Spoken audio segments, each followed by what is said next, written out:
My oh my, do we have a show for all of the spectators tomorrow? France, Spain, right? This new rivalry of sorts where you have Spain, right, who won the previous showdown with France in the Nations League. You have France, the team who's made it to two World Cup finals, right? We're going to have cinema, absolute cinema, in fact. And, in my personal opinion, these are the two best teams in the world going at it, right? This is going to be, in my personal opinion, the winner of this game will win the FIFA World Cup. Because from what I've seen from the other side of the bracket, I'm not so sure. But these two teams are very close to being carbon copies of each other.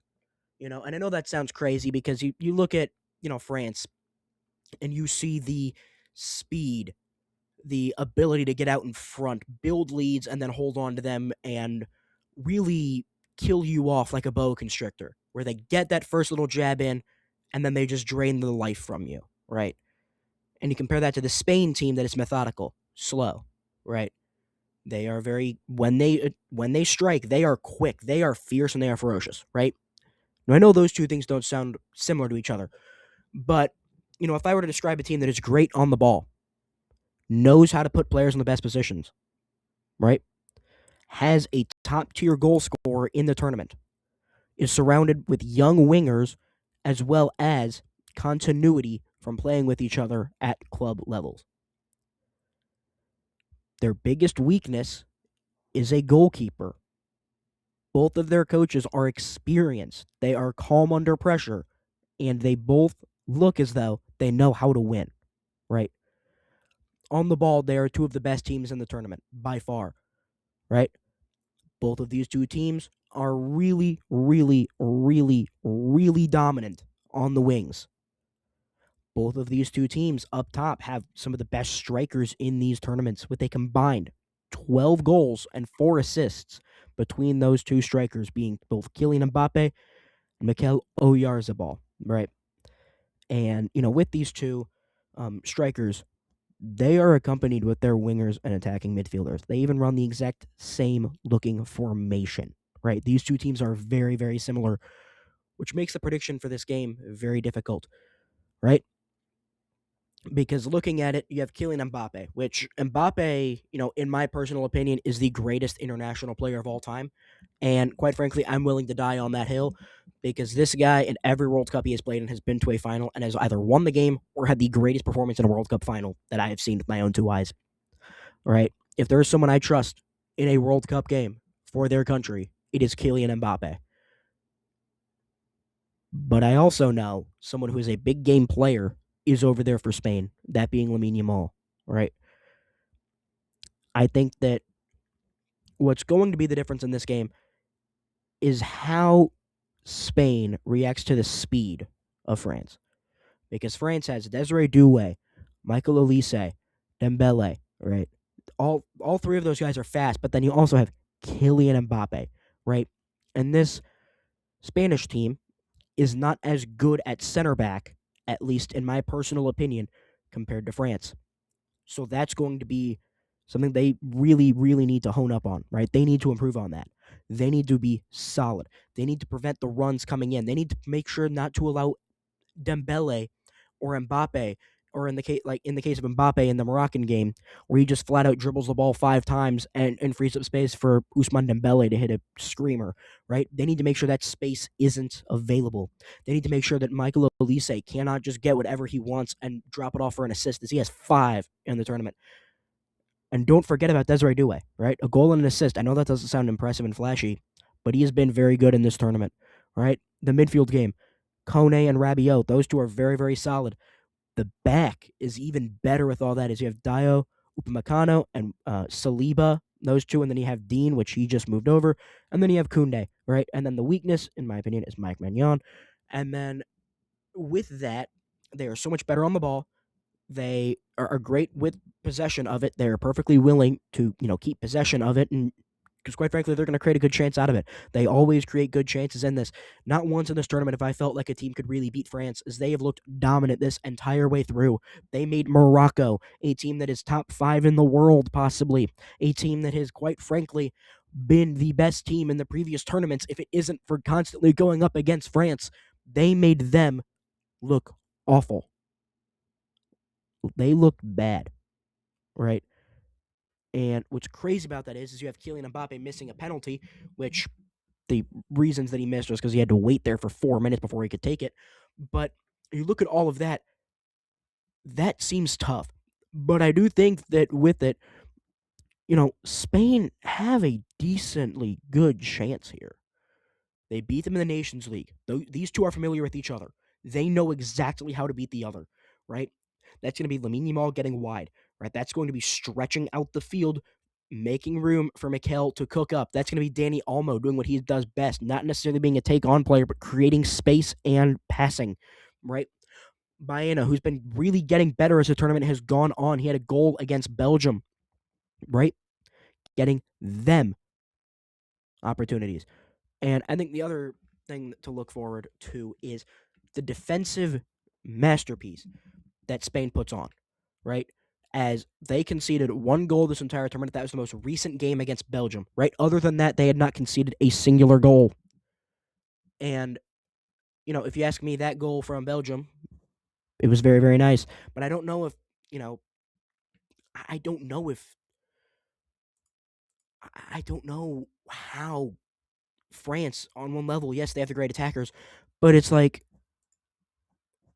it's going to be such a spectacle to see, because Spain doesn't have the best premier defensive talent. Yeah, Pedro Porro's good, right? Laporta's good. Pau Cubarsi's good. Marco Correa's good, right? These guys are good in a vacuum, but you don't think of them as teams that are neutralizing opposing attacks at a World Cup. I wouldn't think of them as going, oh yeah, they beat Uruguay. Austria dominated. Portugal, everyone knew it was going to happen, right? Belgium, everyone knew it was going to happen. And then you also factor in that their bench is incredibly deep here, right? I mean, you have Mikel Merino coming off the bench, 2 goals to win it in the past consecutive games. Like, that is going to be a challenge. That is going to be tough, right? I mean, Spain, they, they haven't, like, been bad. I mean, sure, they had the draw in the first game against Cape Verde, which in hindsight looks really, really good. For a draw that you can have against a team who a lot of people assume isn't very good, doing it to Cape Verde, that is pretty good, right? Because clearly this Cape Verde team was pretty good considering, they took the reigning world champions to the brink, right? And if that's the only team who has shown any chance of stopping them, really, or the only team who has shown any real possibility of that happening, yeah, I feel pretty confident about that team. This is going to be a show. And in my opinion, if I'm giving a prediction, I you know what? My prediction, gonna be a good game, hopefully.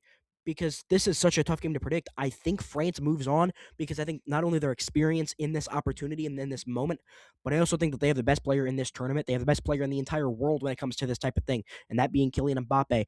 The rest of the talent around them is so much better, right? If you compare Olmo, Oyarzabal, and Baena to, a Ballon d'Or winner, one of the best wingers in the world, and the best up-and-coming winger outside of Lamine Yamal. Yeah, that talent is much better, quite frankly, than Spain's. But I do think that Spain's midfield might be a little bit better, right? Rodri has been on fire this tournament. Ruiz hasn't been a scrub either. Then you also factor in that they can just come out and get, Mr. Clutch in Mikel Merino, who, if you need him to score a goal, he'll get it to you in like the 90th minute. And you factor all of that in. This team is on fire. I mean, this team is locked in, and I mean, they are consistently dominating in this. They consistently have been balling out this tournament. While they are winning quote unquote close, and that's because they've just decided I'm not gonna allow a goal. France is blowing teams out. They are killing teams, right? Yeah. They beat Iraq 3-0. That's still a decent win. You took care of business perfectly. Norway, right? This Norwegian team who made it to the quarterfinals and took England again to the brink, needing a Jude Bellingham masterclass to move on. They beat him 4-1. Get him out of here, right?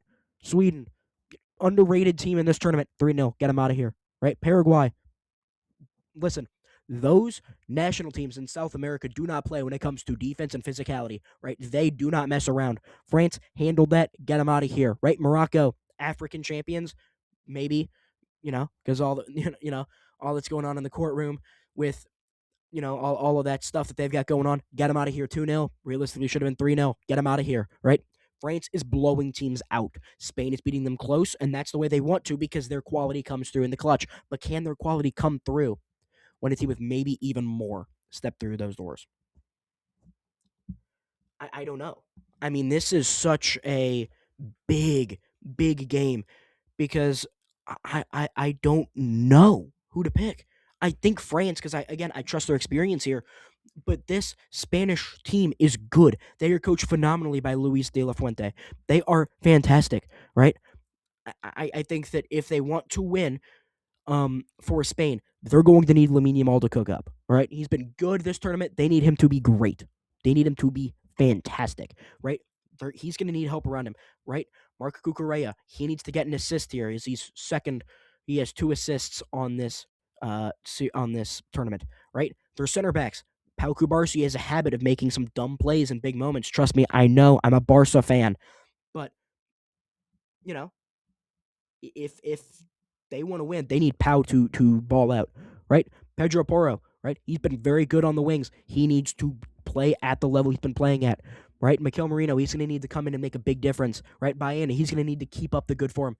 They're going to absolutely need Mikel Oyarzabal to score goals because he started off this tournament very, very hot, right? He started off really firing on this, where, he had 4 goals, and then he's kind of tapered a little bit as it goes on. But even in the World Cup, he's up there in terms of goals. He's been very good at this World Cup. They're going to need him to be great because they're going up against the best player in this World Cup, and Kylian Mbappé.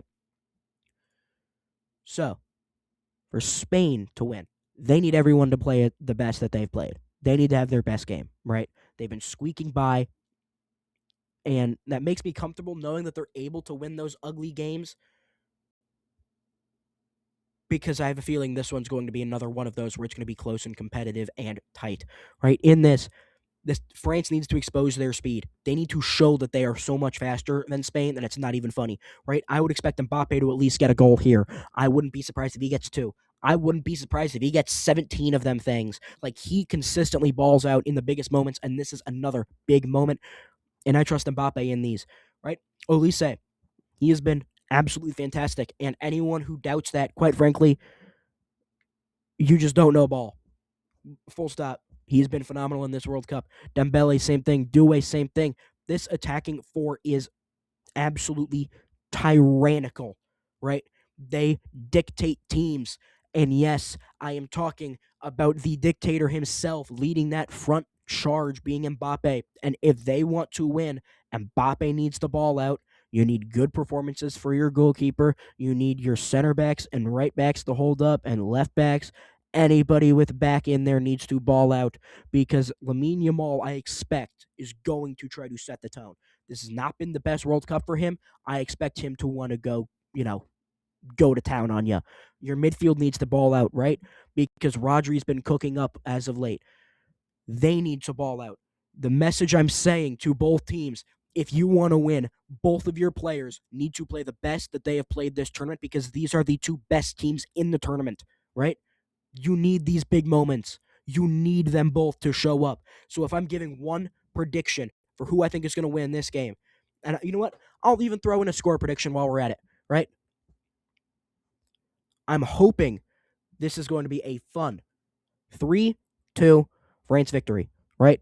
I'm hoping it's that final score. I'm hoping it's that because I do think that France is a better team and I do think they're going to win, but I do hope that it's higher scoring. I don't want it to be like a 1-0 or something like that. It'd be a bit of a letdown, but I do think that this game will be absolute fireworks, just like July 4th. But we've made it to the end of this video. If you like the content, make sure to go ahead and, like, subscribe to the Scoop with Coop. It's absolutely crucial. And don't worry, we're still making more World Cup content, but this has been The Scoop with Coop. Until next time. So long, everybody.